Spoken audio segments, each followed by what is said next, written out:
أعوذ بالله من الشيطان الرجيم بسم الله الرحمن الرحيم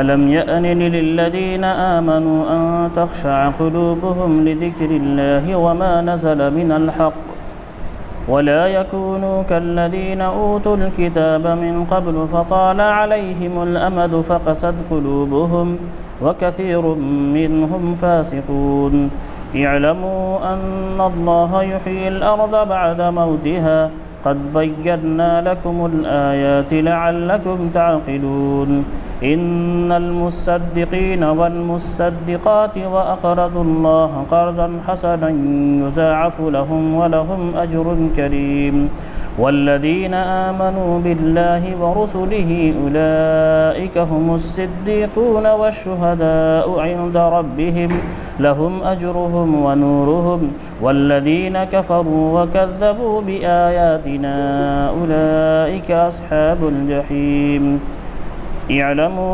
أنما الحياة الدنيا لعب ولهو وزينة وتفاخر بينكم وتكاثر في الأموال والأولاد كمثل غيث أعجب الكفار نباته ثم يهيج فتراه مصفرا ثم يكون حطاما وفي الآخرة عذاب شديد ومغفرة من الله ورضوان وما الحياة الدنيا إلا متاع الغرور سابقوا إلى مغفرة من ربكم وجنة عرضها كعرض السماء والأرض أعدت للذين آمنوا بالله ورسله ذلك فضل الله يؤتيه من يشاء والله ذو الفضل العظيم ما أصاب من مصيبة في الأرض ولا في أنفسكم إلا في كتاب من قبل أن نبرأها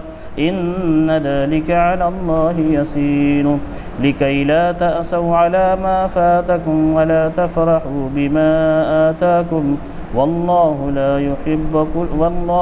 يحب كل مختال فخور الذين يبخلون ويأمرون الناس بالبخل ومن يتول فإن الله هو الغني الحميد صدق الله العظيم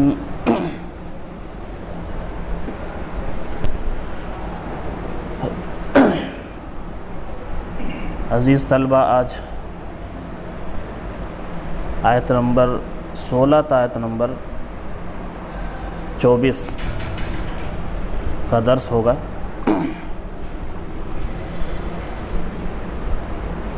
شروع دن میں نے صرفی گفتگو پہلے کی، پھر ترجمہ کیا اور اس کے بعد نحوی گفتگو کی۔ دوسرے دن ہم نے تھوڑا سا طریقہ بدل دیا، نحوی اور صرفی دونوں گفتگو ہم نے پہلے کی، نحوی صرفی دونوں گفتگو ہم نے پہلے کی اور اس کے بعد ترجمہ کیا۔ آج ہم ایک تیسرے طریقے سے پڑھا رہے ہیں اور اس کے بعد آپ یہ بتائیں کہ کون سا طریقہ زیادہ آپ کے لیے مفید اور سمجھ میں آنے والا ہے۔ آج ہم ایک ایک آیت پڑھیں گے، ایک آیت کی نحوی صرفی گفتگو کر کے اس کا ترجمہ کریں گے، پھر دوسرے آیت کی، ٹھیک ہے؟ الم یأن للذین آمنوا، انا یعنی کے معنی ہوتے ہیں حانا، یعنی وقت کا آنا۔ انا یعنی کے معنی وقت کا آنا۔ خشع یخشع، خشع کے معنی پست ہو جانا، جھک جانا، قلب کے لیے بھی استعمال ہوتا ہے۔ خشعت الاصوات، آواز پست ہونے کے لیے بھی استعمال ہوتا ہے۔ نگاہ کے پست ہونے کے لیے بھی آتا ہے، خاشع ابصارہم، خاشعۃ ابصارہم ترہقہم ذلہ، ہے نا؟ تو خشع یخشع یہاں قلوب اس کا فاعل ہے۔ لذکر اللہ وما نزل من الحق، ذکر اللہ، اللہ کی یاد دہانی، نزل من الحق، حق میں سے جو کچھ نازل ہوا ہے۔ اوت الکتاب، یہ اوت الکتاب جس کو ہم اردو میں اہل کتاب کہتے ہیں نا، عربی میں بھی اہل کتاب کا لفظ آتا ہے۔ تو اوت الکتاب وہ لوگ جنہیں کتاب دی گئی، اہل کتاب سے مراد یہود و نصارہ ہوتے ہیں، لیکن ضروری نہیں کہ یہ دونوں ہوں، کہیں یہ دونوں بھی ہو سکتے ہیں، کہیں دونوں میں سے کوئی ایک بھی ہو سکتا ہے مراد۔ طال یطول کے معنی ہوتے ہیں دراز ہونا، لمبا ہونا، اور امد کے معنی ہوتے ہیں منتہی الشیء، مدت، اور مدت کی انتہا۔ فقست قلوبہم، قسا کے معنی سخت ہونا، ثم قست قلوبہم من بعد ذلک فہی کالحجارہ، وکثیر منہم فاسقون۔ فساقہ کے معنی ہوتے ہیں خروج عن المعروف الی المنکر، بھلائی سے نکل کر برائی کی طرف مائل ہو جانا، اور خروج عن الطاعہ، اللہ کی اطاعت سے نکل جانا۔ کان من الجن ففسق عن امر ربہ، ابلیس کے بارے میں ہے کان من الجن ففسق عن امر ربہ، اپنے رب کی اطاعت سے وہ نکل گیا، رب کی اطاعت نہیں کی۔ تو فسق کے اندر اطاعت عن الحق، اطاعت عن الطاعہ کے معنی ہوتے ہیں، اور اس کے اندر جسارت کا بھی معنی پایا جاتا ہے کہ جسارت کے ساتھ آدمی اللہ تعالیٰ کی نافرمانی کرے، یہ فجور سے قریب کا لفظ ہوتا ہے۔ اسلوب استفہام کا ہے، الم یعن للذین آمنوا، کیا وہ لوگ جو ایمان لائے ہیں، کیا ان لوگوں کے لیے جو ایمان لائے ہیں یہ وقت نہیں آیا ہے؟ الم یعنی کیا ان لوگوں کے لیے جو ایمان لائے ہیں یہ وقت نہیں آیا ہے کہ ان کے دل اللہ کی یاد دہانی اور اس حق کے سامنے جو نازل ہو چکا ہے جھک جائیں؟ ولا یکونوا، اور نہ ہو جائیں ان لوگوں کی طرح جنہیں اس سے پہلے کتاب دی گئی، کتاب عطا کی گئی، فطال علیہم الامد، پس ان پر مدت دراز گزر گئی، طویل مدت ان پر گزر گئی، فقست قلوبہم، پھر ان کے دل سخت ہو گئے، وکثیر منہم فاسقون، اور ان میں سے اکثر فاسق ٹھہرے۔ ان تخشع قلوبہم لذکر اللہ وما نزل من الحق، یہ ان مصدریہ ہے، اور یہی اس کے بعد کا جملہ اپنے مصدر کی تعویل میں ہو کر یہی فاعل ہے یعنی کا، سمجھ گئے؟ لذکر اللہ وما نزل من الحق، ذکر اللہ سے کیا مراد ہے؟ ذکر اللہ سے بھی اور وما نزل من الحق دونوں سے مراد قرآن مجید ہی ہے۔ قرآن مجید یہ اللہ تبارک و تعالیٰ کی طرف سے یاد دہانی ہے نا؟ وما نزل من الحق، اور حق میں سے جو کچھ نازل ہو چکا ہے یعنی وہی قرآن مجید۔ یہ واو جو ہے وہ تفسیر کے لیے ہے، واو تفسیر کے لیے ہے، اور واو تفسیر کے لیے لا کر عطف کر کے اور قرآن مجید کے دو پہلو کو واضح کیا ہے، سمجھا؟ ایک تو یہ اللہ تبارک و تعالیٰ کی طرف سے یاد دہانی ہے، تو دوسری طرف وما نزل من الحق، جو کچھ قرآن مجید میں نازل ہو رہا ہے وہ حق ہے۔ حق کے طلبگار اگر یہ ہیں تو اس حق کو قبول کرنا چاہیے، اس حق کے سامنے جھک جانا چاہیے۔ الذین آمنوا سے مراد لفظ تو بالکل عام ہے، لیکن خاص طور سے مخاطب منافقین ہیں، جو مومن ہونے کا، اہل ایمان ہونے کا دعویٰ تو کر رہے تھے، لیکن عملی طور پر یعنی عملی ثبوت، اپنے دعوی ایمان کا عملی ثبوت پیش نہیں کر پا رہے تھے، ایمان کے تقاضے کو پورا نہیں کر رہے تھے منافقین، سمجھا؟ منافقین تو جانتے ہیں نا، جو اوپر سے مومن ہونے کا دعویٰ کرتے تھے لیکن اصلاً ان کے سانٹھ گانٹھ یہود سے تھے، ہے نا؟ یہود کے پروردہ اور ان کے پرداختہ بھی تھے، انہی کے کاز کے لیے کام کرتے تھے، مسلمانوں کی جماعت میں اس لیے شامل ہو گئے تھے تاکہ ان پر بھروسہ کیا جا سکے اور وہ اسلام کو خود اسلام کے اندر گھس کر نقصان پہنچا سکے۔ تو کچھ لوگ وہ تھے جو بزدل تھے، سمجھا، بزدل تھے، وہ کھل کر اسلام کی مخالفت نہیں کر سکتے تھے، تو انہوں نے دونوں سے دوستی گاٹھ لی۔ مومن ہونے کا بھی دعویٰ کرتے تھے، اہل ایمان کے ساتھ بھی رہتے تھے، اور یہود سے بھی دوستی رکھتے تھے۔ وہ سمجھتے تھے، جیسا کہ اس سے پہلے بتایا، کہ اگر اسلام غالب ہوا تو یہ دوستی کام آ جائے گی، اور اسلام مغلوب ہوا، یہود غالب آئے، کفار و مشرکین غالب آ گئے، تو ہماری وہ دوستی کام آ جائے گی، ہم دونوں طرف سے فائدے میں رہیں گے، ہے نا۔ تو امانی کہا گیا ہے نا، وغرتکم الامانی، یہی ان کی آرزویں تھی، اسی آرزو میں وہ پڑے رہے اور دھوکہ کھا گئے۔ وَلَا يَكُونُوا كَالَّذِينَ أُوتُوا الْكِتَابَ، یعنی حق کے سامنے اہل کتاب وہ گمراہ ہوئے، حق کے آ جانے کے بعد بھی حق کے سامنے سرفگندہ ہونے کے بجائے، سر تسلیم خم کرنے کے بجائے، وہ حق کے معاملے میں بھی شکوک و شبہات میں مبتلا رہے، اور یہ شکوک و شبہات یہ زمانے تک اس میں مبتلا رہے، اور طویل زمانہ تک جب وہ شکوک و شبہات میں مبتلا رہے تو اس کا نتیجہ یہ ہوا، ظاہر ہے کہ اس کی نافرمانی کرتے رہے، اور نافرمانی کے نتیجے میں ان کے دل سخت ہو گئے، قست قلوبہم، ان کے دل سخت ہو گئے۔ تو کہہ رہے ہیں ولا یکونوا، ان کو ہوشیار کیا جا رہا ہے، سمجھا، ان کو منافقین کو بھی اور مومنین کو بھی ہوشیار کیا جا رہا ہے کہ ولا یکونوا، ان لوگوں کی طرح نہ ہو جائیں جنہیں اس سے پہلے کتاب دی گئی، من قبل کس حالت میں ہے؟ حالت جر میں ہے نا، لیکن اس پہ ضمہ نظر آ رہا ہے، مبنی ہے نا، مخففات میں آپ نے پڑھا ہے۔ فطال علیہم الامد، فطال علیہم الامد یعنی اس شکوک و شبہات میں وہ مدت دراز تک مبتلا رہے، اور مدت دراز تک مبتلا رہنے کے نتیجے میں ان کے دل سخت ہو گئے۔ دل جب سخت ہو گئے تو ظاہر ہے کہ حق کے قبول کرنے کی صلاحیت کہاں رہ گئی؟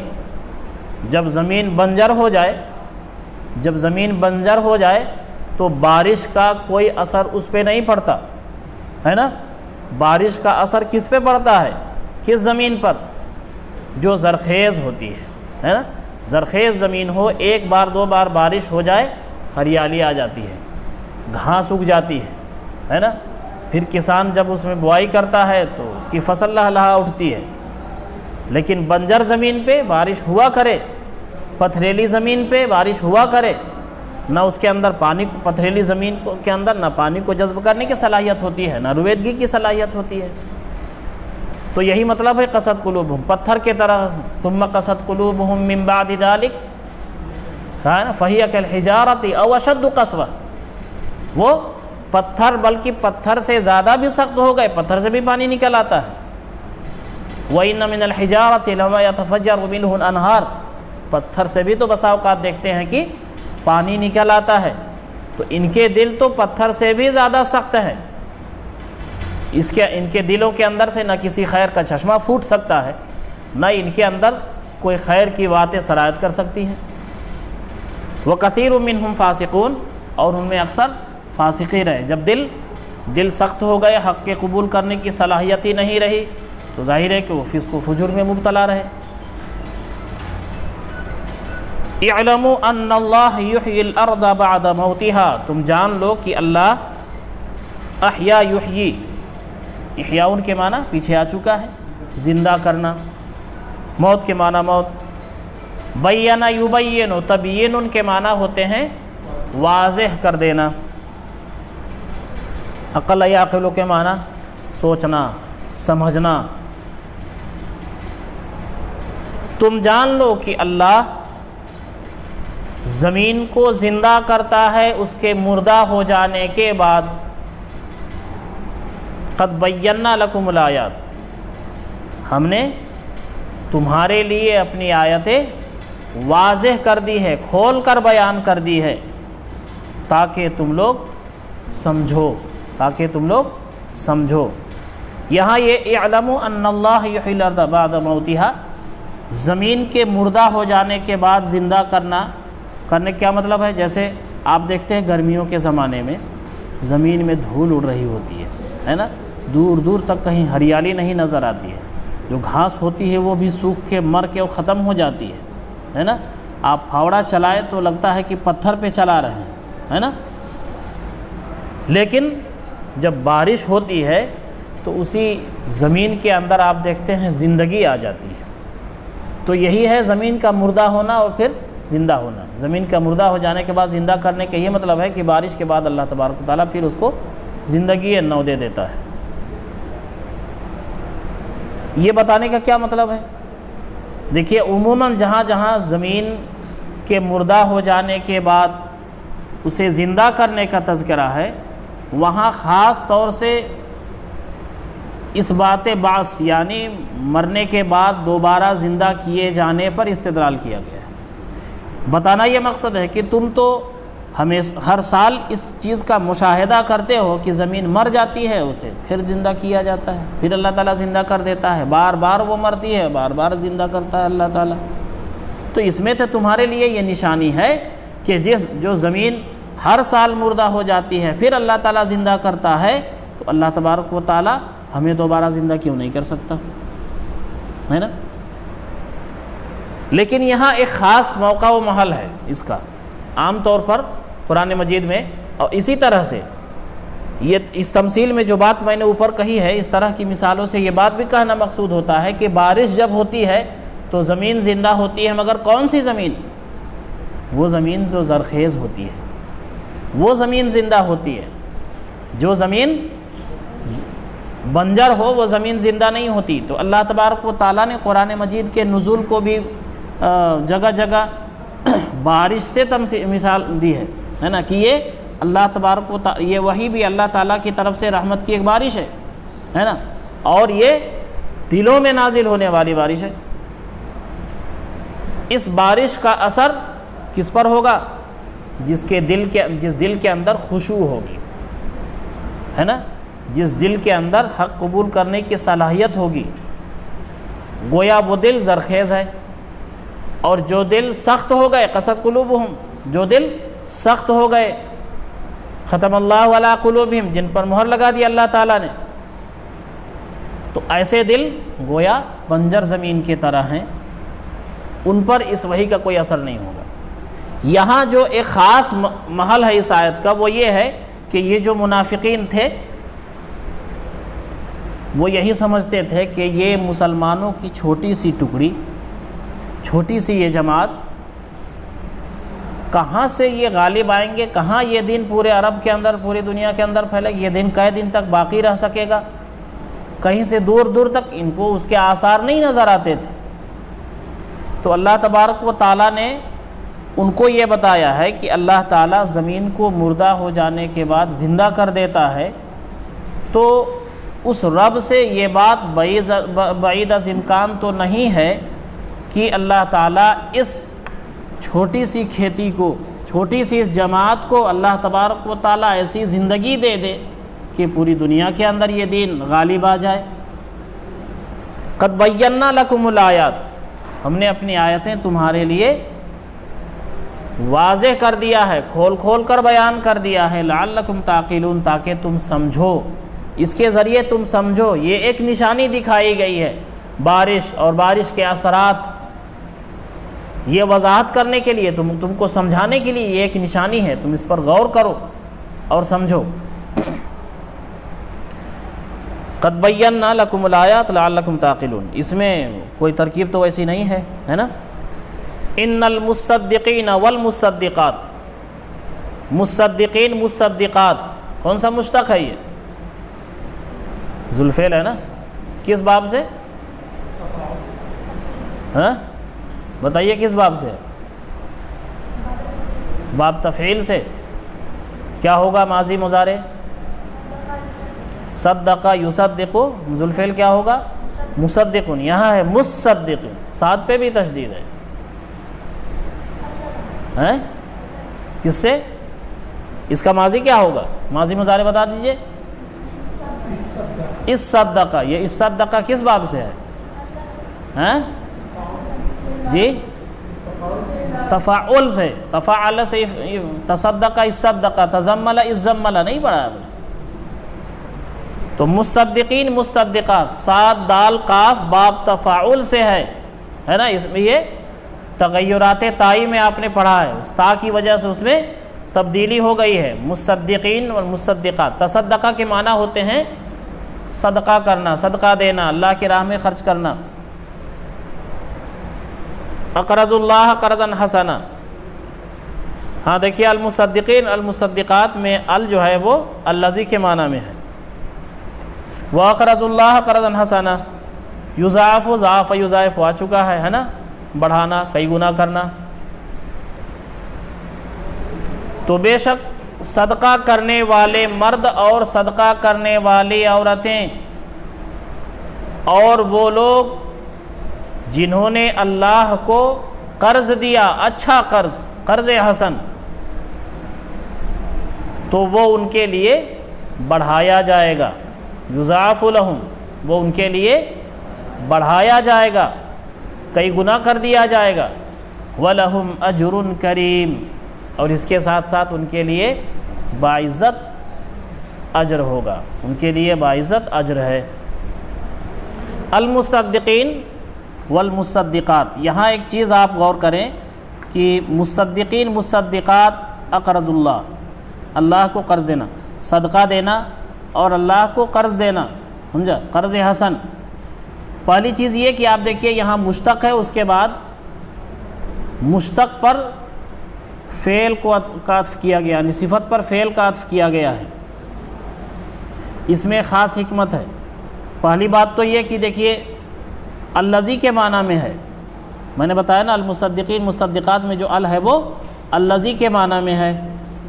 الذی کے معنی میں جب ہے تو اس پہ عطف کرنا صحیح ہو گیا، سمجھ گئے، اس لیے کہ وہ بھی جملہ ہو گیا، وہ بھی جملہ ہو گیا. جملہ یہ جملہ کے مفہوم میں ہے، وہ جملہ ہے. اب صدقہ اور قرض حسن، صدقہ ظاہر ہے کہ عام حالات میں جو اللہ کے راہ میں خرچ کیا جاتا ہے، صدقہ کیا جاتا ہے، وہ اس سے مراد ہے. مگر قرض حسن، قرض دینے کا جو معاملہ ہوتا ہے وہ ہنگامی اور ایمرجنسی کے حالات ہوتے ہیں، سمجھا، ہنگامی حالات ہوتے ہیں، ایمرجنسی کے حالات ہوتے ہیں، اور ایسے وقت میں مال کی ضرورت ہوتی ہے. اعلیٰ کلمت اللہ کے لیے، جہاد کے لیے، ہے نا، اسلام کے دفاع کے لیے مال کی ضرورت ہوتی ہے، وہ ہنگامی ضرورت ہوتی ہے، ایمرجنسی کی حالت ہوتی ہے. ایسے میں جو خرچ کا مطالبہ کیا جاتا ہے وہ یہ صدقہ کافی نہیں بلکہ اس سے آگے بڑھ کر خرچ مطلوب ہوتا ہے، سمجھ گئے نا. تو وہ ہے قرض حسن. مصدقین مصدقات کو مشتق کے ذریعے ذکر کیا ہے، اور آگے قرض حسن کو فعل سے. فعل اور صفت میں جو فرق ہوتا ہے شاید آپ جانتے ہوں گے کہ صفت میں استمرار کا معنی پایا جاتا ہے، دوام کا معنی پایا جاتا ہے، جبکہ فعل میں حدوث کا معنی پایا جاتا ہے، سمجھا، فعل میں حدوث کا معنی پایا جاتا ہے. جیسے رحیم، رحیم ہے، رحم کی صفت جس کے اندر پایا جائے وہ مستقل طور پر رحیم ہے نا. شفیق، لیکن فعل جب رحمہ آئے گا تو یہ وہ رحمہ اسی وقت کے لیے آئے گا جس وقت اس فعل کا صدور ہو، سمجھ گئے. تو حدوث کا مطلب عارضی معنی اس کے اندر پایا جاتا ہے. ظاہر ہے کہ یہ صدقہ ہمیشہ مطلوب ہوتا ہے، صدقے کے لیے کوئی وقت متعین نہیں ہے، یا یہ کبھی کبھی کر لیا جائے، سال دو سال میں ایک آدھ بار کیا جائے، ایسا نہیں. صدقہ یہ مستقل مطلوب ہے، سمجھ گئے، اس لیے اس کے لیے صفت کا لفظ استعمال کیا گیا. اور قرض حسن کا مرحلہ، قرض حسن کا موقع کبھی کبھی آتا ہے. قرض حسن یعنی اللہ کے راہ میں ہنگامی طور پر ایمرجنسی کے احوال میں خرچ کرنے کا موقع یہ کبھی کبھی آتا ہے، اس لیے اس کا ذکر فعل سے کیا گیا ہے، سمجھ گئے. یہاں دیکھیے مصدقین مصدقات، پیچھے منافقین منافقات، مومنین مومنات، ہے نا. دیکھیے قرآن مجید میں جب مذکر کا صیغہ آتا ہے تو اس میں مؤنث بھی خود شامل ہوتی ہیں، سمجھ گئے. لیکن کہیں کہیں مذکر کے ساتھ ساتھ الگ سے مؤنث کا صیغہ لایا جاتا ہے، یعنی مردوں کے ساتھ ساتھ عورتوں کو الگ سے خطاب کیا جاتا ہے، تو اس کا ایک خاص موقع محل، ایک خاص مقصد ہوتا ہے، سمجھ گئے؟ وہ الگ الگ جگہوں پہ الگ الگ مقاصد ہوا کرتے ہیں۔ یہاں جو مقصد ہے وہ مردوں کے ساتھ ساتھ عورتوں کو بھی اس بات پر ابھارنا ہے نا کہ وہ نفاق سے بچیں اور مومنانہ روش اختیار کریں۔ اور یہ انفاق فی سبیل اللہ یہ صرف مردوں سے مطلوب نہیں ہے، عورتوں سے بھی مطلوب ہے، عورتوں کو بھی کرنا چاہیے، ہے نا۔ ایسا نہیں کہ کوئی مانگنے والا آ جائے، کوئی چندہ کرنے والا آ جائے مسجد مدرسے سے تو خواتین عموماً کہہ دیتی ہیں گھر میں نہیں ہے کوئی، گھر میں کوئی نہیں ہے۔ بھئی ابھی آپ کے ہاں کوئی مہمان آ جائے تو آپ ضیافت کریں گے کہ نہیں کریں گے؟ ضیافت کرتی ہے نا، وہاں خرچ کرنے کے لیے آپ کے پاس ہوتا ہے نا، تو آپ اپنے پاس میں سے، آپ کے پاس بھی پیسے ہوتے ہیں، ضروری نہیں کہ شوہر کی جیب سے ہی نکالیں آپ کے پاس بھی تو پیسے ہوتے ہیں، آپ کو صدقہ نہیں کرنا ہے؟ آپ کو اللہ تعالیٰ کی یہاں نور نہیں چاہیے نا، سب کو ضرورت ہوتی ہے نا، مردوں کو بھی ضرورت ہوتی ہے، ہمیں بھی ضرورت ہے، آپ کو بھی ضرورت ہے۔ ایسا تو ہے نہیں کہ آپ لڑکے ہیں اس لیے آپ کو اس کی ضرورت نہیں پڑے گی، آپ کے پاس پیسے تو ہوتے ہیں نا، تو آپ کو بھی تو صدقہ کرنا چاہیے کہ نہیں کرنا چاہیے؟ یا آپ کے پاس جو بھی پیسے ہیں وہ صرف گاڑی میں تیل بھروانے کے لیے اور موبائل میں بیلنس ڈالنے کے لیے صرف ہے کیا؟ ہاں، صدقہ اس میں آپ کو بھی تو کرنا چاہیے نا، سب کو اپنا اپنا صدقہ کرنا ہے۔ تو اقرض اللہ قرضا حسنا یضاعف لهم، اللہ وہ ان کے لیے بڑھا دیا جائے گا۔ ایک چیز، ایک تو یہ کہ وہ اجر ان کے لیے بڑھا دیا جائے گا، وَلَهُمْ أَجْرٌ کریم، اور ان کے لیے باعزت اجر ہوگا، باعزت اجر اللہ تعالیٰ، باعزت صلہ اللہ تعالیٰ دے گا، سمجھ گئے نا؟ دو چیز ہے یہاں، ایک تو اللہ تعالیٰ بڑھائے گا، یہ بڑھانے کا لفظ جو ہے وہ بالکل مطلق ہے، پیچھے بھی آیا تو فَيُضَاعِفَهُ لَهُ وَلَهُ أَجْرٌ کریم، ہے نا؟ تو یہ بڑھانے کا لفظ جو ہے وہ مطلق ہے، یعنی اللہ تعالیٰ یہاں بھی بڑھائے گا اور وہاں بھی بڑھائے گا اس کو، ہے نا؟ یہاں بھی بڑھائے گا اور وہاں بھی بڑھائے گا، یعنی یہاں خرچ کرنے کی وجہ سے کوئی کنگال ہو جائے ایسا نہیں ہو سکتا، اللہ کی راہ میں خرچ کرنے اور صدقہ دینے سے کوئی کنگال نہیں ہوتا، بلکہ صدقہ کرنے سے اللہ تبارک و تعالیٰ مال کو بڑھاتا ہے۔ تو بڑھانے کا عمل تو پہلے یہاں ہوگا، ہے کہ نہیں؟ پہلے کہاں ہوگا؟ یہاں ہوگا۔ اس کا مطلب صاف ہے کہ صدقے کا جو سب سے پہلا فائدہ ملتا ہے وہ کہاں؟ اسی دنیا کے اندر، ہے نا؟ وہاں اللہ تبارک و تعالیٰ مال تھوڑا نہ بڑھائے گا، وہاں مال کیا کریں گے؟ وہاں مال کی ضرورت نہیں ہوگی، وہاں اللہ تعالیٰ اجر بڑھائے گا، اجر وہاں ملنے کا وقت ہوگا اللہ تعالیٰ وہاں اجر بڑھا کے دے گا، اور یہاں مال کو اللہ تبارک و تعالیٰ بڑھائے گا۔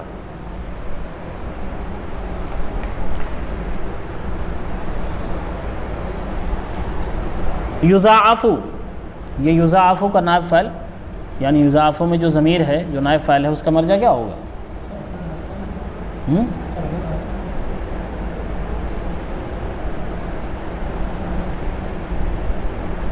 قرض لفظوں میں تو وہ قرض حسن، قرض حسن، اور مفہوم کے اعتبار سے آپ دیکھیں تو جو کچھ بھی اللہ کی راہ میں چاہے صدقہ کے ذریعے یا قرض حسن کے ذریعے جو کچھ خرچ کیا گیا ہے، اس انفاق کو، ہے نا، انفاق المومنین، مومنین کے انفاق کو اللہ تبارک و تعالیٰ بڑھائے گا، وہ انفاق بڑھا دیا جائے گا ان کے لیے۔ والذین،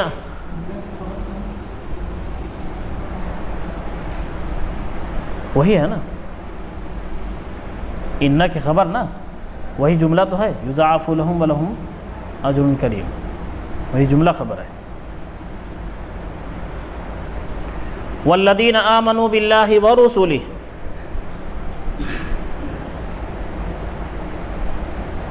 اولئک هم الصدیقون، صدیق، یہ صدیق مبالغے کا صیغہ ہے، صاد دال قاف سے، ہے نا۔ صادق کس کو کہتے ہیں؟ سچا۔ سچا کا مطلب، سچا کس کو کہتے ہیں؟ جس کے قول اور عمل میں مکمل ہم آہنگی ہو، جو کہتا ہو وہی کرتا ہو، جیسا لگتا ہے ویسا ہی وہ ہے نا۔ صادق جو کہتا ہے بعین ہی وہی کرتا ہے، اس کے قول اور عمل میں تضاد نہیں، ہے نا۔ جیسا وہ بظاہر لگتا ہے ویسا ہی وہ اندر سے ہے، ایسا نہیں کہ کرتا پاجامہ ٹوپی لگائے ہوئے تو ہے مگر اندر سے بدعنوان ہے۔ ٹوپی تو سر سے کسی وقت نہیں اترتی لیکن 5 وقت میں کسی وقت مسجد نہیں جاتے، تو بظاہر کیا لگ رہے ہیں؟ ٹوپی ہے، داڑھی ہے، کرتا پاجامہ ہے، دیندار لگتے ہیں، لیکن دینداری کہیں نہیں ہے، تو وہ صادق نہیں ہے، وہ کاذب ہے۔ تو جس کے قول اور عمل میں مکمل ہم آہنگی ہو اسے صادق کہتے ہیں، اور یہ ہم آہنگی درجہ کمال کو پہنچ جائے، درجہ کمال کو پہنچ جائے، کسی کے اندر درجہ کمال میں یہ صفت پائی جائے تو وہ صدیق ہوتا ہے، مبالغہ کسے گا، انتہائی سچا، انتہائی صادق الوعد، انتہائی صادق القول، انتہائی صادق العمل، ہے نا؟ ایسے شخص کو کیا کہا جاتا ہے؟ صدیق کہا جاتا ہے۔ حضرت ابو بکر صدیق رضی اللہ تعالیٰ عنہ کو صدیق کس لیے کہا جاتا ہے؟ اسی لیے کہ انہوں نے جس چیز کو سچ مانا، جس چیز کو سچ اور حق کہا، سمجھا، کبھی اپنے عمل سے اس کو نہیں جھٹلایا بلکہ عمل سے اس کی تصدیق کی۔ والشہداء، شہداء شہید کی جمع ہے شہداء، شہید کے معنی گواہ ہے نا، شہید کے معنی کیا ہے؟ گواہ۔ یہ گواہ کس طرح کا ہے؟ وَكَذَلِكَ جَعَلْنَاكُمْ أُمَّةً وَسَطًا لِتَكُونُوا شُهَدَاءَ عَلَى النَّاسِ وَيَكُونَ الرَّسُولُ عَلَيْكُمْ شَهِيدًا۔ نبی جو آتا ہے اپنی قوم پر، اپنی امت پر وہ گواہ ہوتا ہے، اور اس کے بعد اس کے جو اصحاب ہوتے ہیں، اس کے جو صحابہ کرام ہوتے ہیں وہ بعد کے لوگوں پر گواہ۔ وَكَذَلِكَ جَعَلْنَاكُمْ أُمَّةً وَسَطًا لِتَكُونُوا شُهَدَاءَ عَلَى النَّاسِ، یعنی تم لوگوں پر حق کی گواہی دو، وَيَكُونَ الرَّسُولُ عَلَيْكُمْ شَهِيدًا، اور رسول تم پر گواہ ہو۔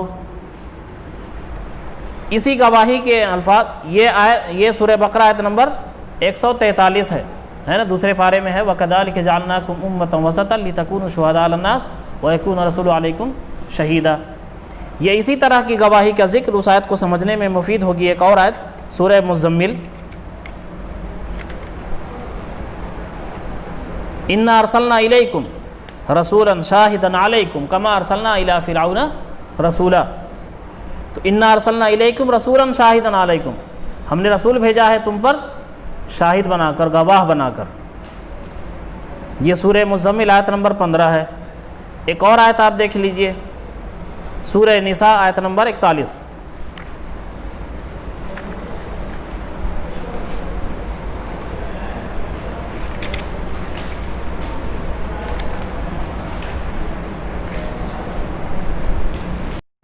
فَكَيْفَ إِذَا جِئْنَا مِنْ كُلِّ أُمَّةٍ بِشَهِيدٍ وَجِئْنَا بِكَ عَلَىٰ هَٰؤُلَاءِ شَهِيدًا۔ بس اس وقت کیا ہوگا جب جئنا من کل امت بشہید، ہم ہر امت کو لائیں گے، بلائیں گے بشہید، ان کے گواہ کے ساتھ، ہے نا؟ ہر امت کو اللہ تعالیٰ بلائے گا تو کس طرح سے؟ ان کے گواہ کے ساتھ۔ گواہ کون ہوگا؟ آپ کو ہم نے سورہ حدید کا نصف حصہ پڑھا دیا ہے نا، تو میں اس بات پر خود گواہ ہوں، ہے نا، کہ آپ نے یہ آیت پڑھی ہے کہ نہیں، میں گواہ ہوں۔ تو ہم نے جب حق بات پہنچا دیا تو گواہ ہوئے، رسول اللہ کا پیغام اپنی امت تک پہنچا دیا، وہ گواہی دے گا وہاں بھی، ہے نا، وہاں گواہی دے گا کہ ہم نے پہنچا دیا۔ نبی کریم صلی اللہ علیہ وسلم جب آخری بار حجۃ الوداع کے موقع پر خطبہ دے رہے تھے تو ہر تھوڑی دیر کے بعد کیا کہتے تھے؟ الا حل بلغ دو، سنو کیا میں نے پہنچا دیا اللہ کا پیغام، ہے نا؟ صحابہ کرام کہتے تھے بلا یا رسول اللہ، تو اس وقت کہتے تھے اللہم اشہد، اے اللہ تو گواہ رہا، فلیبلغ الشاہد الغائب، یہ بھی کہا کہ جو شاہد ہیں موجود ہیں وہ غائب کو پہنچا دیں۔ تو یہاں اللہ تبارک اللہ کے رسول نے پہنچا دیا، وہاں اس کی گواہی دیں گے۔ یہاں پھر جو لوگ بھی دین کی تبلیغ کا کام کر رہے ہیں، دین کی دعوت کا کام کر رہے ہیں، شہادت علی الناس، ہے نا، شہادت علی الناس یا شہادت حق کی ذمہ داری جو لوگ ادا کر رہے ہیں وہ وہاں بھی گواہی دیں گے کہ انہوں نے پیغام حق ان تک پہنچا دیا تھا۔ یہی لوگ شہداء، ہے نا، فَأُولَٰئِكَ هُمُ الصِّدِّيقُونَ وَالشُّهَدَاءُ عِندَ رَبِّهِمْ۔ لہم اجرہم ونورہم والذین کفروا وکذبوا بآیاتنا اولئک اصحاب الجحیم۔ جحیم یہ جہنم کے ناموں میں سے ایک نام ہے۔ اور وہ لوگ جو اللہ اور اس کے رسولوں پر ایمان لائے، ایمان لائے یہاں آمنو یہ اپنے کامل معنی میں ہے۔ الذین آمنو ایک تو یہ ہوتا ہے کہ ایمان کا دعویٰ کرنے والے، اس میں منافقین بھی ہوتے ہیں، ہے نا، جو بھی اپنے آپ کو اہل ایمان میں شمار کر لے، اپنے آپ کو مومن کہہ لے، مومن ہونے کا دعویٰ کرے، الذین آمنو میں وہ ہوتے ہیں۔ لیکن یہاں جو آمنو ہے وہ اپنے کامل معنی میں ہے۔ الذین آمنو کا مطلب یہ ہوا کہ جو اللہ اور اس کے رسول پر ایمان لائے، یعنی اللہ اور اس کے رسول پر ایمان لانے کا دعویٰ کرنے کے ساتھ ساتھ اس کے تقاضوں کو پورا بھی کیا، اللہ اور اس کے رسول کی اطاعت بھی کی، انفاق بھی کیا، اللہ کی راہ میں جان مال خرچ بھی کیا۔ اولئک ھم الصدیقون، یہی لوگ اپنے رب کے نزدیک صدیقین اور شہداء میں ہوں گے۔ صدیقین کا مقام کیا ہوگا؟ اور صدیقین کون لوگ ہیں؟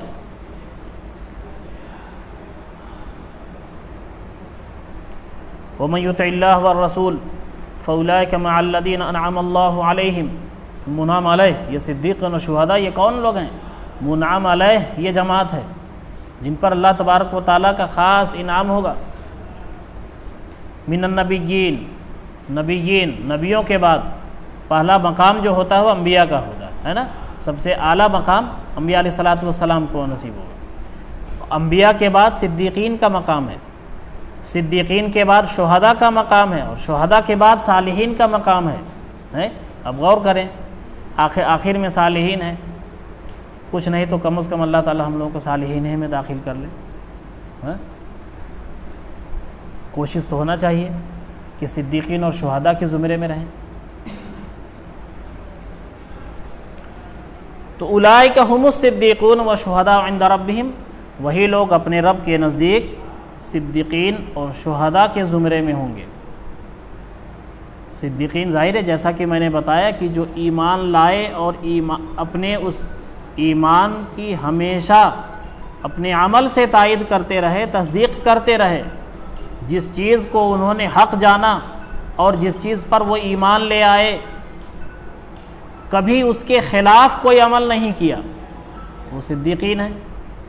شہداء جو حق کی گواہی دیتے رہے، شہید کو شہید اسی لیے کہتے ہیں کہ وہ جس حق کو تسلیم کرتا ہے اس حق کی تاعمر گواہی دیتا ہے، یہاں تک کہ اسی حق کی گواہی دیتے دیتے دنیا سے چلا جاتا ہے، اسی حق کی راہ میں وہ قتل ہو جاتا ہے، اس لیے اسے شہید کہتے ہیں۔ تو وَالشُّهَدَاءُ عِندَ رَبِّهِمْ لَهُمْ أَجْرُهُمْ وَنُورُهُمْ، لَهُمْ میں ہم کا درجہ ہے الذین آمنوا باللہ ورسولہ، ہے نا۔ اجرہم ونورہم، اجرہم ونورہم میں آپ اس دونوں ہم کا مرجع بھی الذین آمنوا کو بھی مان سکتے ہیں، یعنی ان کو ان کے حصے کا اجر اور ان کے حصے کا نور ان کو ملے گا، ان کے لیے ان کے حصے کا اجر اور ان کے حصے کا نور ہوگا۔ اور اس دونوں ہم کو کا مرجع آپ صدیقین اور شہداء کو بھی آپ رکھ سکتے ہیں، تب مطلب ہوگا ان کو صدیقین کے طرح اجر اور صدیقین اور شہداء کی طرح اجر، اور صدیقین اور شہداء کے مانند نور اللہ تبارک و تعالیٰ دے گا۔ سمجھ گئے؟ لہم اجر مثل اجرہم ونور مثل نورہم، ہے اجر الشہداء والصدیقین واجر ونور الشہداء والصدیقین، شہداء اور صدیقین کے لیے جو اجر اور نور اللہ تبارک و تعالیٰ متعین کرے گا وہ ان کو اللہ تعالیٰ دے گا۔ والذین کفروا وکذبوا بآیاتنا، اور جن لوگوں نے کفر کیا اور ہماری آیتوں کو جھٹلایا، ہماری آیتوں کو جھٹلا دیا۔ جھٹلانے کا کیا مطلب ہے؟ الذین کفروا کفر کیا، ایمان ہی نہیں لائے، ایمان لائے نہیں، وکذبوا بآیاتنا، اور اللہ تبارک و تعالیٰ کی واضح آیتیں جو انفاق کے تعلق سے ہے، توحید کے تعلق سے ہے، آخرت کے تعلق سے ہے، سب کو جھٹلا دیا، یعنی اس کو مانا نہیں، سمجھا، اس پر ایمان نہیں لائے، اس کو مانا نہیں، اس کی تصدیق نہیں کی۔ اولئک اصحاب الجحیم، یہی لوگ جہنم والے ہوں گے، یہی لوگ جہنم والے ہوں گے۔ کچھ کہہ رہے ہیں؟ اعلموا، کچھ کہہ رہے ہو؟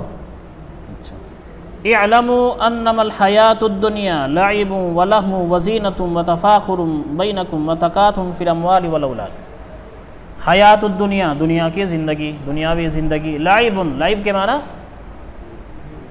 کھیل ہے نا، کھیل کے آتے ہیں، لہو کے معنی، لہو کے معنی،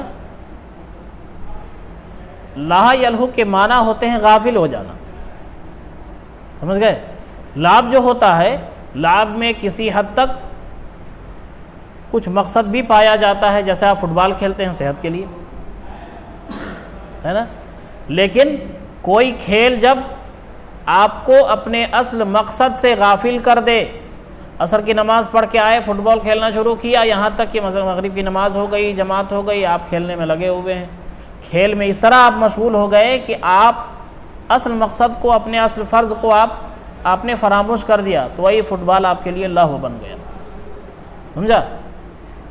صحت کے لیے آپ روزانہ 1 گھنٹہ عصر سے مغرب کے درمیان کھیلتے ہیں، یہ لعب ہے نا، لعب ہے یہ، لیکن سب کچھ چھوڑ کر اپنے اصل مقاصد کو ترک کر کے اپنے اصل فرائض سے غافل ہو کر اسی میں لگے رہے تو یہ لہو ہے۔ تو لہو کہتے ہیں اس عمل کو کوئی بھی عمل ہو، اس عمل کو جو آپ ناول پڑھ رہے ہیں، ناول میں ایسے مشغول ہو گئے کہ نہ نماز کا خیال رہا، نہ رات ہے سونے کا خیال رہا، نہ عشاء کی فکر، نہ فجر کی فکر، 2 بجے تک ناول پڑھتے رہے عشاء کی نماز چھوڑ کر، اور 10 بجے تک سوتے رہے فجر کی نماز چھوڑ کر، تو وہ ناول پڑھنا بھی لہو ہے نا۔ لہو تو لہو کہتے ہیں ہر اس عمل کو جو اصل فرائض اور اصل ذمہ داری سے، اصل کام سے آدمی کو غافل کر دے۔ زینت و آرائش ہے نا، سجاوٹ، ڈیکوریشن۔ وتفاخر بینکم وتکاثر فی الاموال والاولاد، یہ فی الاموال والاولاد، یہ تفاخر بینکم وتکاثر دونوں سے اس کا تعلق ہے، سمجھ گئے؟ اور مال اور اولاد کے معاملے میں باہمی تفاخر و تکاثر، تفاخر کے معنی ایک دوسرے پر فخر کرنا، ایک دوسرے پر فخر کرنا، مال کے بارے میں ایک دوسرے پر فخر کرنا، ارے وہ جتنا اس کے بینک میں ہے نا اتنا میرے جیب میں ہمیشہ رہتا ہے نا، یہ اپنے مال پہ فخر کرنا ہے، ارے اس کو کیا، اس کے پورے خاندان کو خرید لوں گا، یہ مال پہ فخر ہے، سمجھا؟ اولاد کی کثرت کا ایک کنکڑ بھی ماریں گے، ہمارے اتنے ہیں کہ ایک کنکڑ بھی ماریں گے تو جان چلی جائے گی، معمولی مت سمجھنا، گنتی نہیں کر پاؤ گے، اتنے ہمارے خاندان میں جوان ہیں۔ تو تفاخر بینکم وتکاثر فی الاموال، تکاثر، تفاخر فخر کرنا، اور تکاثر وہی ایک دوسرے سے کثرت میں فخر کرنا، زیادتی میں فخر کرنا، ایک دوسرے سے اس کثرت میں ایک دوسرے سے آگے بڑھ جانے کی کوشش کہ ہمارے پاس مال و دولت زیادہ ہو، ہمارے پاس اعلیٰ اولاد زیادہ ہو۔ کمثل غیث، غیث کے معنی، غیث کے معنی بارش، اعجبہ کے معنی، اعجبہ کے معنی خوش کر دینا، دل موہ لینا، لبھا دینا۔ کفار کے معنی، کافر کی جمع کفار ہے۔ نبات کے معنی فصل، نبات کے معنی پودا، فصل۔ حاجہ یہی جو کے معنی، حاجہ یہ جو کے معنی سوکھ جانا، حاجہ کے معنی سارا، وتحرک وانبعث، نبات کے لیے جب آتا ہے تو اسے معنی ہوتے ہیں یبس، سوکھ جانا۔ فتراہ مصفرن، فتراہ مصفرن، اصفرہ کے معنی زرد ہو جانا، پیلا ہو جانا. ثم یکون حطاما، حطام کے معنی ما تکسر من الشیء الیبیس ہوگا. ہاں، سوکھی ہوئی چیز کو جب چور چور کر دیا جائے تو اسی کو حطام کہتے ہیں. آپ اس کو دیہاتی میں کیا کہتے ہیں؟ بھوسا. ہیں، بھوسا. عذاب شدید و مغفرت من اللہ و رضوان، رضوان کے معنی خوشنودی، رضامندی. وما الحیات الدنیا الا متاع الغرور، غرور کے معنی دھوکہ، اور متاع کے معنی متاع کہتے ہیں اس سامان کو جس سے فائدہ اٹھانے کا کہ محدود وقت تک مہلت دی جائے. سمجھا؟ بہت کم اور محدود وقت تک اس سے فائدہ اٹھانے کی مہلت دی جائے، اسی چیز کو جس چیز سے محدود وقت تک فائدہ اٹھانے کی مہلت دی جائے اسے متاع کہتے ہیں. اس لیے یہ دنیا بھی متاع ہے. کل متاع الدنیا قلیل، قلیل کا معنی متاع کے اندر خود ہی قلت کا معنی پایا جاتا ہے. متاع فی الدنیا بھی ہے، متاع قلیل بھی ہے. متاع قلیل.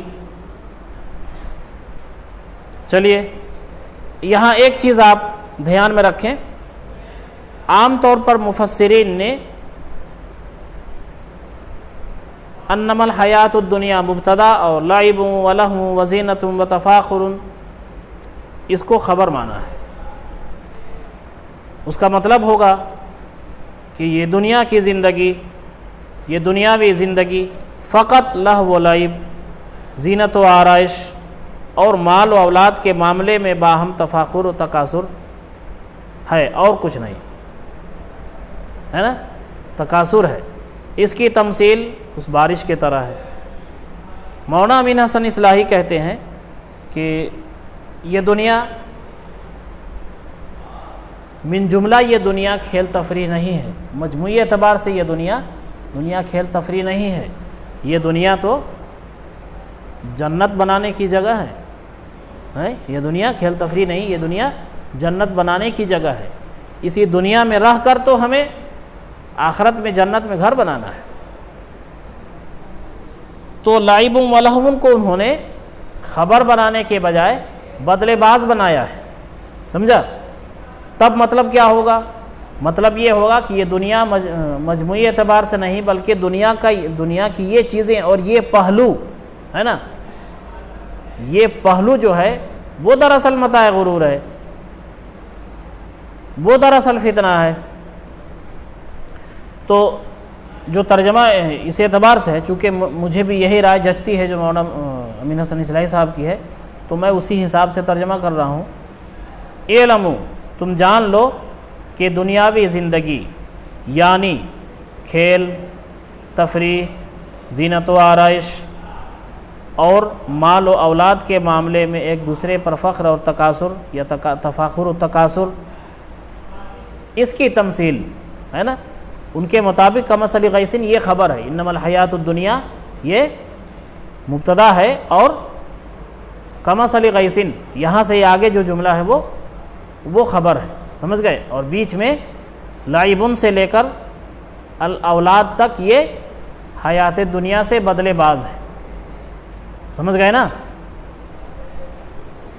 اس کی تمثیل اس بارش کے طرح ہے جس بارش کی اپجائی ہوئی فصل کافروں کا دل موہ لیتی ہے، کافروں کو لبھا دیتی ہے، مگن کر دیتی ہے. ثم یہیج، پھر وہ دیکھ کر، یعنی یہ کافر یہ دیکھ کر مگن ہو جاتے ہیں.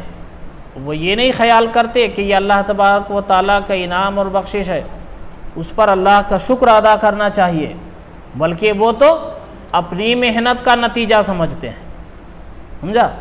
اپنی محنت کا نتیجہ سمجھتے ہیں اور مگن ہو جاتے ہیں، غرور میں مبتلا ہو جاتے ہیں. ثم یہیج، پھر اچانک کوئی افتاد آتی ہے اور وہ تباہ ہو جاتا ہے، سوکھ جاتی ہے، وہ فصل سوکھ جاتی ہے. فتراہ مصفرن، پھر وہ زرد ہو جاتی ہے، پھر تم اسے زرد دیکھتے ہو، پھر تم اسے زرد دیکھتے ہو، وہ سوکھ جاتی ہے، سوکھ کر زرد ہو جاتی ہے، اور آخری انجام کیا ہوتا ہے؟ ثم یکون حطاما، پھر وہ بھوسا ہو جاتا ہے۔ دانہ آنے کی نوبت ہی نہیں آئی۔ جس گیہوں کے فصل کو دیکھ کر مگن تھا، وہاں سے تو ایک دانہ نہیں ملا، اگر کچھ وہاں سے نصیب ہوا تو صرف بھوسا۔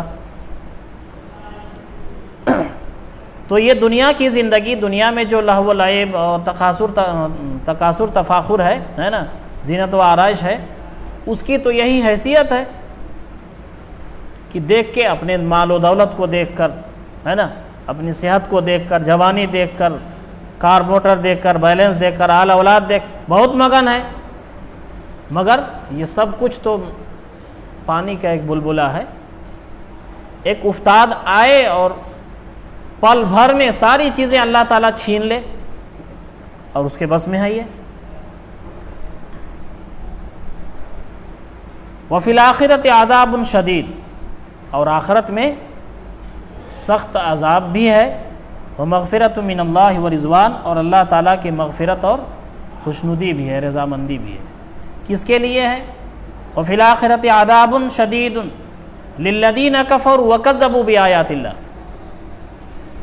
ومغفرۃ من اللہ ورضوان للذین آمنوا باللہ ورسولہ، اللہ اور اس کے رسول پر ایمان لانے والوں کے لیے مغفرت اور رضوان اللہ تعالیٰ کی، اور کفر کرنے والوں، اللہ کی آیتوں کو جھٹلانے والوں کے لیے کیا ہے؟ دنیا کی زندگی میں مگن ہو جانے والوں کے لیے کیا ہے؟ عذاب شدید ہے۔ وَمَا الْحَيَاةُ الدُّنْيَا إِلَّا مَتَاعُ الْغُرُورِ، اور دنیا کی زندگی تو محض دھوکے کا سودا ہے، متاع غرور ہے۔ کیا ہے تو نے متاع غرور کا سودا، کیا ہے تو نے متاع غرور کا سودا۔ دوسرا مصرع کیا ہے؟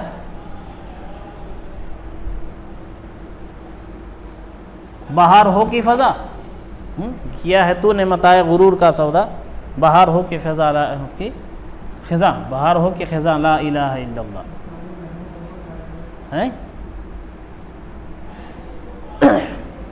چلیے اب دیکھیے، اعلموا انما الحیات الدنیا، تم جان لو کہ دنیاوی زندگی، یعنی اس دنیاوی زندگی میں لہو و لعب، زینت و آرائش، مال اور اولاد کے معاملے میں ایک دوسرے پر باہمی تفاخر و تکاثر، اس کی تمثیل بس اس بارش کے طرح ہے جس کی اپجائی ہوئی فصل کو کافر دیکھ کر مگن ہو جاتا ہے، جس کی اپجائی ہوئی فصل کفار کو کہ دل موہ لیتی ہے، مگن کر دیتی ہے، خوش کر دیتی ہے، ثم یہیجو، اور خوش کرنے کے بعد پھر وہ دفعتاً کسی افتاد اور کسی آفت کی وجہ سے وہ تباہ ہو جاتی ہے۔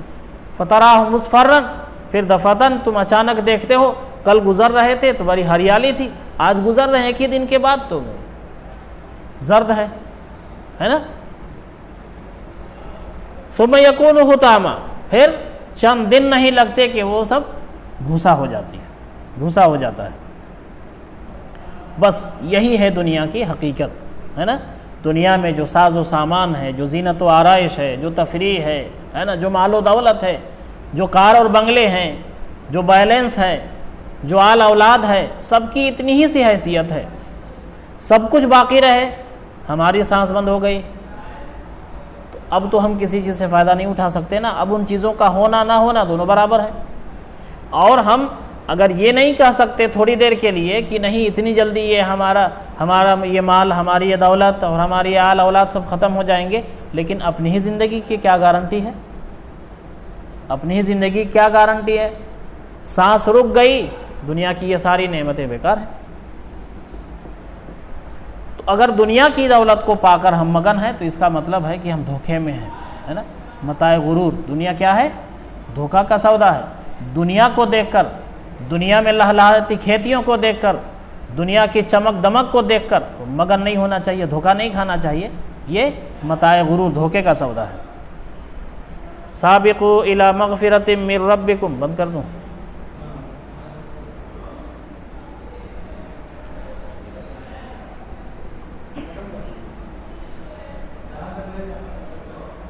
زیادہ ہے۔ کم سے کم 15 منٹ لگیں گے. مولوی اظہر صاحب چلنے دو.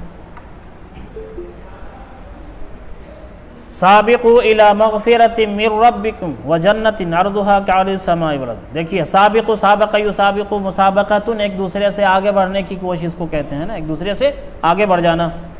مغفرت کے معنی معلوم ہے، جنت عرض کے معنی کہتے ہیں، عرض کسی چیز کی چوڑائی کو کہتے ہیں، لیکن یہ لفظ کبھی کبھی مطلق وسعت کے معنی میں استعمال ہوتا ہے. طول اور عرض دونوں، طول لمبائی کو کہتے ہیں اور عرض چوڑائی کو.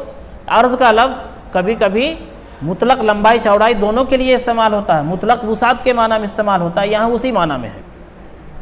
سماء والارض اعدت للذین آمنوا باللہ ورسولہ ذلک فضل اللہ یؤتیہ من یشاء واللہ ذو الفضل العظیم. اور کوئی لفظ تو نہیں ہے. سابقوا، بس تم سبقت لے جاؤ، آگے بڑھو. میں نے کہا آگے بڑھنا، یہ کس طرح سے آگے بڑھنا؟ یہ کوشش کے سب سے آگے ہم رہے. مسابقہ ہوتا ہے، مقابلہ ہوتا ہے نا، سب کی کوشش ہوتی ہے کہ ہم فرسٹ آئیں، ہے نا، پہلی پوزیشن ہماری آئے. تو اسی چیز کا نام مسابقہ ہے. تو سابقو، تم آگے بڑھو، آگے ایک دوسرے سے آگے بڑھنے کی کوشش. لبکو، سابقو لبکو اور آگے بڑھو. الی مغفرۃ من ربکم، اپنے رب کی مغفرت کی طرف. وجنۃ، اور اس باغ کی طرف جس کی وسعت، عرض کا ترجمہ کیا کریں گے؟ جس کی وسعت، یا جس کا طول و عرض یہ بھی کہہ سکتے ہیں، جس کی کشادگی اور جس کی وسعت آسمان و زمین کی وسعت کی طرح ہے. آسمان و زمین کی وسعت کی طرح ہے. اعدت، جو تیار کی گئی ہے ان لوگوں کے لیے جو اللہ اور اس کے رسول پر ایمان لائے. یہاں بھی آمنو اپنے کامل معنی میں ہے. ایمان لائے، صرف ایمان کا دعویٰ کیا نہیں، بلکہ ایمان کے تقاضوں کو پورا کیا ہو. ذالک فضل اللہ، ذالک فضل اللہ، یہ اللہ کا فضل ہے. یؤتیہ من یشاء، وہ جسے چاہتا ہے عطا کرتا ہے، جسے چاہتا ہے دیتا ہے. واللہ ذو الفضل العظیم، اور اللہ تعالیٰ بڑا ہی فضل والا ہے. سابقو فعل امر ہے نا. الی مغفرۃ من ربکم وجنۃ، جنت کی صفت ہے عرضھا کا عرض السماء والارض. دوسری صفت اعدت للذین آمنوا باللہ ورسولہ. ٹھیک ہے. ذالک فضل اللہ، یہ ذالک فضل اللہ یعنی اللہ تبارک و تعالیٰ، یہ آسمان و زمین، آسمان کی وسعت، آسمان و زمین کی وسعت، یعنی یہ پوری دنیا کی وسعت ہے نا. اتنی وسیع جنت اللہ تبارک و تعالیٰ ہر ایک بندے کو کہاں سے دے گا؟ ذالک فضل اللہ، یہ اللہ تعالیٰ کا فضل ہے. اللہ تعالیٰ بڑا فضل والا ہے، کشادگی والا ہے نا. اس کے پاس کسی چیز کی کمی نہیں ہے. یؤتیہ من یشاء، اور اپنا فضل وہ جسے چاہتا ہے دیتا ہے. اپنا فضل وہ جسے چاہتا ہے دیتا ہے. واللہ ذو الفضل العظیم، اللہ تعالیٰ بڑا ہی فضل والا ہے. وہ فضل والا ہے، کشادگی والا ہے، وسعت والا ہے، اور جس کو اپنے فضل میں سے جتنا چاہے دے دے، کوئی کمی نہیں ہے. ما اصاب من مصیبت فی الارض ولا فی انفسکم. اصاب یصیب کے معنی لاحق ہونا، مصیبت کے معنی مصیبت، پریشانی. فی الارض ولا فی انفسکم الا فی کتاب من قبل ان نبرأها. برأ یبرأ کے معنی پیدا کرنا. ان ذلک علی اللہ یسیر، نہیں لاحق ہوتی کوئی مصیبت. من مصیبت، یہ من زائدہ ہے، مصیبت ہی فاعل ہے دراصل، سمجھ گئے نا. من یہاں زائد ہے، مصیبت فاعل. لیکن زائد کا مطلب یہ نہیں کہ وہ زائد محض نہیں ہوتا، کوئی مقصد ہوتا ہے، سمجھا. اس کی وسعت میں اضافہ. ما اصاب من مصیبت، کوئی بھی مصیبت، کوئی سی مصیبت لاحق نہیں ہوتی. فی الارض، نہ زمین میں، ولا فی انفسکم، اور نہ تمہاری جان میں. الا فی کتاب من قبل ان نبرأها، مگر وہ لکھی ہوئی ہوتی ہے ایک کتاب میں. کب؟ من قبل ان نبرأها، اس کو قبل اس کے کہ ہم اس کو پیدا کریں، قبل اس کے کہ اس کو ہم پیدا کریں. تو یہ جملہ ہے ما اصاب من مصیبت فی الارض ولا فی انفسکم وما آتاکم من نعمت، وما آتاکم من نعمت. اصاب من مصیبت تو ہے لیکن یہاں پھر ما آتاکم من نعمت محذوف ہے تقابل کے اصول پر، سمجھ گئے؟ کہاں پر؟ فی الارض ولا فی انفسکم وما آتاکم من نعمت، یہاں بھی محذوف ما اصاب من مصیبت وما آتاکم من نعمت فی الارض ولا فی انفسکم، یہاں بھی رکھ سکتے ہیں اس کو، یہاں بھی رکھ سکتے ہیں فی ولا فی انفسکم کے بعد بھی، سمجھ گئے؟ تب کیا مطلب ہوگا؟ کوئی سی مصیبت نہیں لاحق ہوتی نہ زمین میں ولا فی انفسکم، اور نہ تمہاری جان میں، اور کوئی بھی نعمت تم کو نہیں ملتی، اور کوئی بھی نعمت تم کو نہیں ملتی مگر یہ کی مگر یہ کی وہ ایک کتاب میں پہلے سے لکھی ہوئی ہوتی ہے، من قبل ان نبرأہا، قبل اس کے کہ ہم اس کو پیدا کریں، قبل اس کے کہ اس کو ہم پیدا کریں۔ ان ذالک علی اللہ یسیر، ایک سوال پیدا ہوتا ہے کہ اللہ تبارک و تعالیٰ نے اتنے سارے لوگوں کی پوری زندگی کی معمولی سے معمولی مصیبت، معمولی پریشانیاں، ہے نا، اور چھوٹی سے چھوٹی نعمت، ساری چیزوں کا ذکر، ساری چیزوں کا پلان اور منصوبہ اللہ تعالیٰ نے پہلے ہی لکھ دیا ہے، تو بہت مشکل کام ہے، ایسا کیسے ممکن ہے؟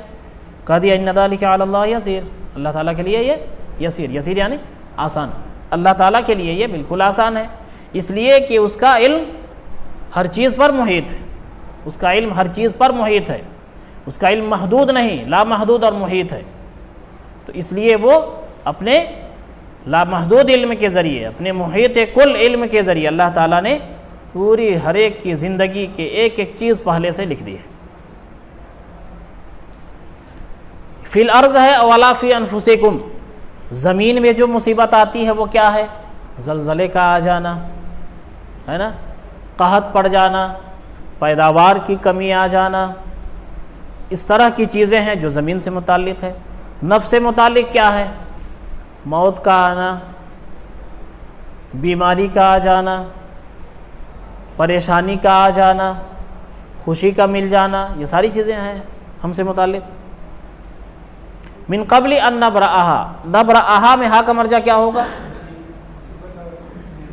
مصیبت، ہے نا، مصیبت اور نعمت، اور یہ بھی گنجائش ہے کہ فی الارض ولا فی انفسکم، ارض اور انفس، زمین کو اور تم کو پیدا کرنے سے پہلے اللہ تعالیٰ نے یہ ساری چیزیں لکھ دی ہے۔ کتاب سے مراد لوح محفوظ ہے نا، نوشتہ تقدیر، سمجھ گئے نا؟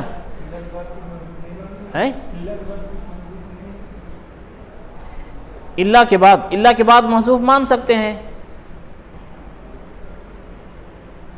اللہ ہی مکتوبۃ فی کتاب اللہ، مگر فی کتاب اللہ، فی کتاب اللہ ہی موجود فی کتاب، مکتوب فی کتاب، سمجھ گئے؟ من قبل ان نبرأہا، براء کے معنی ہوتے ہیں پیدا کرنا، لیکن یہ خلقہ کے معنی میں نہیں آتا، سمجھا؟ کہیں کہیں خلقہ کے معنی میں بھی استعمال ہوتا ہے، لیکن خلقہ اور براء کے معنی میں فرق ہے، سمجھ گئے؟ آگے انشاءاللہ اس کی وضاحت ہوگی، لیکن یہاں یہ بتا دوں کہ خلقہ کے معنی ہوتے ہیں کسی چیز کا نقشہ اور خاکہ بنانا، سمجھ گئے؟ اور براء کے معنی ہوتے ہیں اس خاکے کے مطابق اس چیز کو وجود میں لانا، بنانا، ڈھانچہ کھڑا کرنا، سمجھا؟ اور اس کے بعد ایک لفظ آتا ہے تصویر، خالق البارئ المصور، تصویر کہتے ہیں اس کے نوک پلک کو درست کرنا، اس آیت پہ انشاءاللہ اس پر گفتگو ہوگی۔ ان ذالک علی اللہ یسیر، یہ چیز اللہ تعالیٰ کے لیے بہت آسان ہے۔ ذالکہ سے کیا مراد؟ یہی ہے نا کہ پیدا کرنے سے پہلے زمین اور آسمان، زمین میں اور جانوں پر جو مصیبتیں اور جو نعمتیں آنے والی ہیں سب کا لکھ دینا، یہ اللہ تعالیٰ کے لیے آسان ہے۔ لکی لا تعصوا، یہاں بھی ایک محذوف ہے، اخبرناکم بذالک، ہم تم کو اس بات سے باخبر کر رہے ہیں، اس لیے لکی لا تعصوا، تاکہ تم، عصیہ یاسا کے معنی ہوتے ہیں مغموم ہونا، رنجیدہ ہونا، غمزدہ ہونا، علی ما فاتکم، فات یفوتو کے معنی فوت ہو جانا، ہاتھ سے نکل جانا، ہے نا۔ ولا تفرحوا، فرح یفرح کے معنی خوش ہونے کے آتے ہیں، لیکن یہاں فرح کے معنی اترانے کے ہیں، سمجھا؟ لا تفرح ان اللہ لا يحب الفرحین، ہے نا، اسی معنی میں جو فرحین، وہ سورہ قصص آیت نمبر 76 میں اسی معنی میں استعمال ہوا ہے، لا تفرح ان اللہ لا يحب الفرحین، اللہ تعالیٰ خوش ہونے والوں کو نہیں پسند کرتا؟ نہیں، خوش ہونے والوں کو کیوں نہیں پسند کرے گا؟ کیا رونے والوں کو پسند کرے گا اللہ تعالیٰ؟ اترانے والوں کو اللہ تعالیٰ نہیں پسند کرتا۔ تو اسی معنی میں ہے بما آتاکم واللہ لا يحب کل مختال فخور، اللہ تعالیٰ پسند نہیں کرتا۔ مختال کے معنی تکبر کرنے والے کو، فخور کے معنی فخر کرنے والے کو، بڑائی جتلانے والا۔ لِكَيْ لَا تَأْخْبَرْنَاكُمْ بِذَلِكَ، ہم تمہیں اس بات سے اس لیے باخبر کر دے رہے ہیں تاکہ تم اس چیز پر غم نہ کرو جو تم سے فوت ہو جائے، اور اس چیز سے مگن نہ ہو جاؤ جو تم کو اللہ تعالیٰ تفرحوا بما آتاکم، جو تمہارے پاس آ جائے، جو اللہ تعالیٰ تمہیں عطا کر دے، ما آتاکم، اور اس چیز سے اتراؤ نہ جو اللہ تعالیٰ تم کو عطا کر دے۔ واللہ لا يحب کل مختال فخور، اللہ تعالیٰ پسند نہیں کرتا۔ یہ لا يحب تو بہت معمولی لفظ لگتا ہے، لیکن اس کا مفہوم مخالف آپ لیں تو اس کا مطلب کیا ہوگا؟ اللہ تعالیٰ ناپسند کرتا ہے، نفرت کرتا ہے نا؟ اللہ تعالیٰ لا يحب پسند نہیں کرتا، یعنی اللہ تعالیٰ نفرت کرتا ہے۔ محبت کی ضد کیا ہے؟ نفرت ہے۔ اللہ تعالیٰ ناپسند کرتا ہے، نفرت کرتا ہے کل مختال فخور، ہر تکبر کرنے والے اور بڑائی جتلانے والے کو۔ اختالہ کے معنی ہوتے ہیں تبخترا، ہے نا؟ تبخترا، سینہ تان کے چلنا، یہ کیا ہے؟ تبخترا۔ فخور، بات بات پہ فخر جتلانا، بڑائی جتلانا۔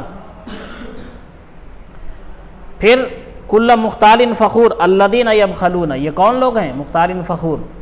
یہ بڑے مالدار جو بنتے ہیں، بڑا فخر جتلاتے ہیں، یہ کون لوگ ہوتے ہیں؟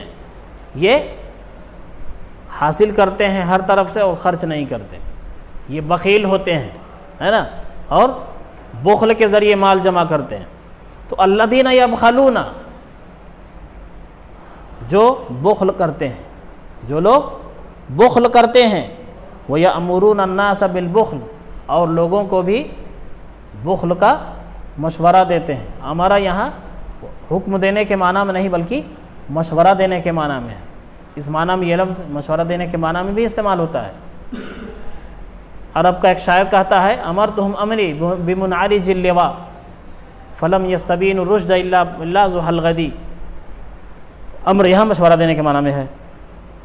جو بخل کرتے ہیں اور لوگوں کو بخل کا مشورہ دیتے ہیں۔ کیوں بخل کا مشورہ دیتے ہیں؟ کیوں دیتے ہیں؟ وہ لومڑی کی دم کٹ گئی تھی نا، تو اس نے تقریر کی تھی، تو پڑھایا آپ نے نا کہ دم نہ ہونے کے کیا کیا فوائد ہیں۔ کس لیے؟ سب کی دم کٹ جائے گی تو کوئی اس کو دم کٹی نہیں کہے گا، ہے نا؟ سب کی ناک کٹ جائے تو کوئی کسی کو ناک کٹا نہیں کہے گا۔ سب فیل ہو جائے تو کوئی کسی کو نہیں رسوا کرے گا کہ فیل ہو گیا ہے۔ تو وہ اپنے عیب کو چھپانے کے لیے وہ یہ چاہتے ہیں جب سب لوگ بخل کریں گے تو کوئی کسی کو بخیل نہیں کہے گا۔ بخیل کہاں کسی کو بخیل کہے گا؟ تو اپنے بخل کو چھپانے کے لیے، اس پر پردہ ڈالنے کے لیے دوسروں کو بھی دیکھو زیادہ بڑا شاہ خرچ مت بنو، ہے نا؟ ذرا روک کے چلو، مصیبت آئے گی، پریشانی آئے گی تو کوئی ساتھ نہیں دے گا۔ آڑے وقت کے لیے کچھ بچا کے رکھو، یہ نہیں کہ کمایا جو سب خرچ کر دو، ہے نا؟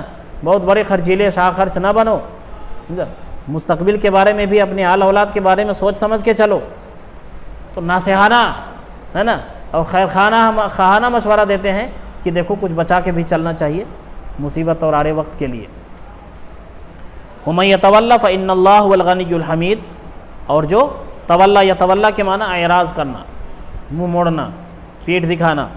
وَمَن يَتَوَلَّ، اور جو اللہ سے اعراض کرے، منہ موڑ لے، فَإِنَّ اللَّهُ هُوَ الْغَنِيُّ الْحَمِيدُ، تو اللہ تعالیٰ غنی اور حمید ہے۔ غنی یعنی بے نیاز ہے، اور حمید یعنی ستودہ صفات ہے۔ چلیے ٹائم زیادہ ہو گیا، یہ اس آیت پہ تھوڑی سی گفتگو کل بھی انشاءاللہ ہوگی، ٹھیک ہے؟